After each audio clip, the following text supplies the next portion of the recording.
आराम करो आपको पसंद आई। और बहुत सारे कमेंट्स आए कि स्कूल के ज़माने की एक और कविता हो जाए।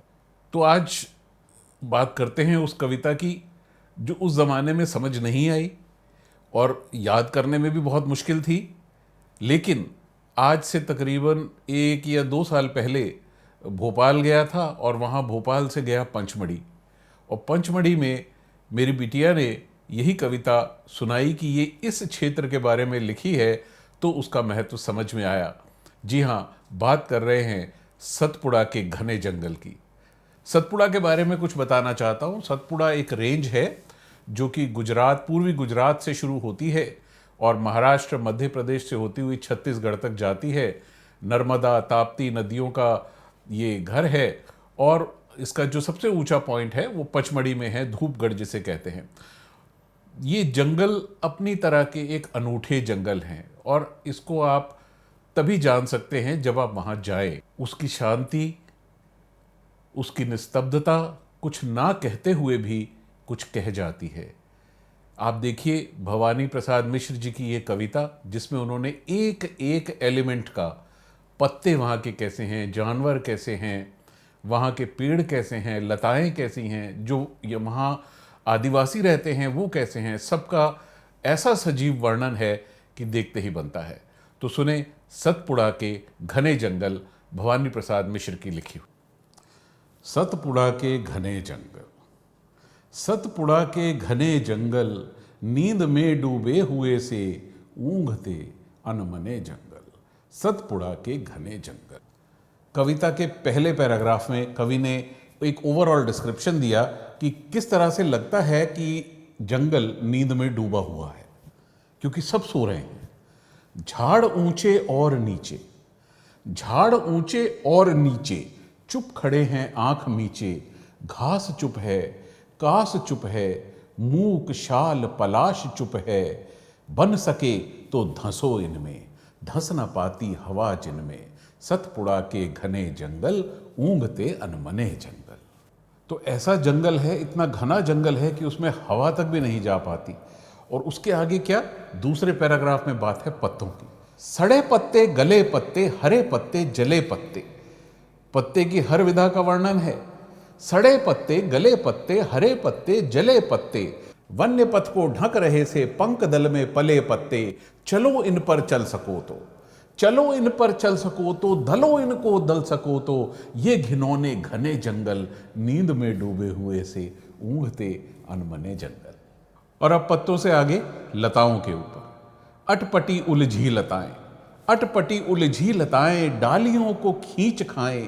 पैर को पकड़े अचानक, प्राण को कसले कपाएं। सांप सी काली लताएं, बला की पाली लताएं। लताओं के बने जंगल, नींद में डूबे हुए से सतपुड़ा के ऊँघते अनमने जंगल। सतपुड़ा के घने जंगल। मकड़ियों के जाल मुंह पर, मकड़ियों के जाल मुंह पर और सर के बाल मुंह पर।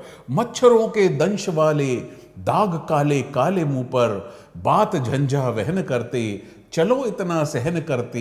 कष्ट से ये सने जंगल, नींद में डूबे हुए से ऊँघते अनमने जंगल। अजगरों से भरे जंगल, अजगरों से भरे जंगल। अगम गति से परे जंगल। सात सात पहाड़ वाले, बड़े छोटे झाड़ वाले। शेर वाले, बाघ वाले, गरज और दहाड़ वाले। कंप से कनकने जंगल, नींद में डूबे हुए से ऊँघते अनबने जंगल। सतपुड़ा के घने जंगल। ये थी बात जंगल के जानवरों की, अजगर और बाघ की।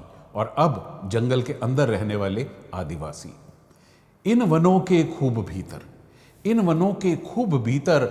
चार मुर्गे चार तीतर, पालकर निश्चिंत बैठे।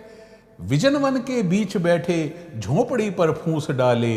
गोंड तगड़े और काले, गोंड तगड़े और काले। जबकि होली पास आती, सरसराती घास गाती। और महुए से लपकती, मत्त करती बास आती। गूंज उठते ढोल इनके, गीत इनके, बोल इनके।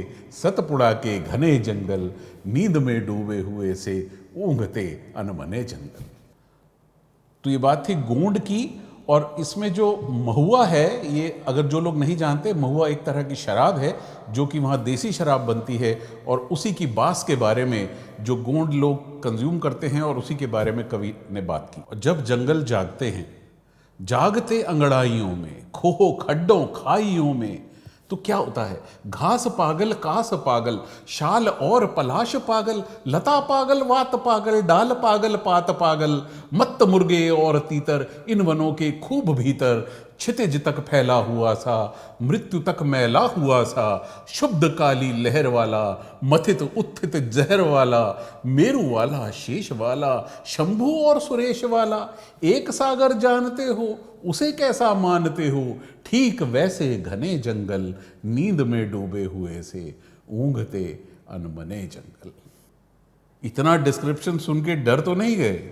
तो आगे कवि ने कहा, धंसो इनमें, धंसो इनमें, डर नहीं है, मौत का ये घर नहीं है, उतर कर बहते अनेकों, कल कथा कहते अनेकों, नदी निर्जर और नाले, इन वनों ने गोद पाले। आज भी आप पचमढ़ी जाते हो तो झरने देखने जाते हो तरह तरह के, और लाख पंछी 100 हिरंदल, लाख पंछी 100 हिरंदल, चांद के कितने किरंदल, झूमते बन फूल फलियां, खिल रही अज्ञात कलियां, हरित दूरवा रक्त किसलय, पूत पावन पूर्ण रसमय, सतपुड़ा के घने जंगल, लताओं के बने जंगल। थैंक यू दोस्तों। कविता पसंद आए तो शेयर करना मत भूलिए, और सब्सक्राइब करते रहें चैनल को, ताकि हम इस तरह की पुरानी कविताएं जो कभी कभी मन में थीं और आज दोबारा सुनने को मिले तो एक नया ही मज़ा आता है, उसके वीडियो आपको मिलते रहें लगातार इस सब्सक्रिप्शन के ज़रिए।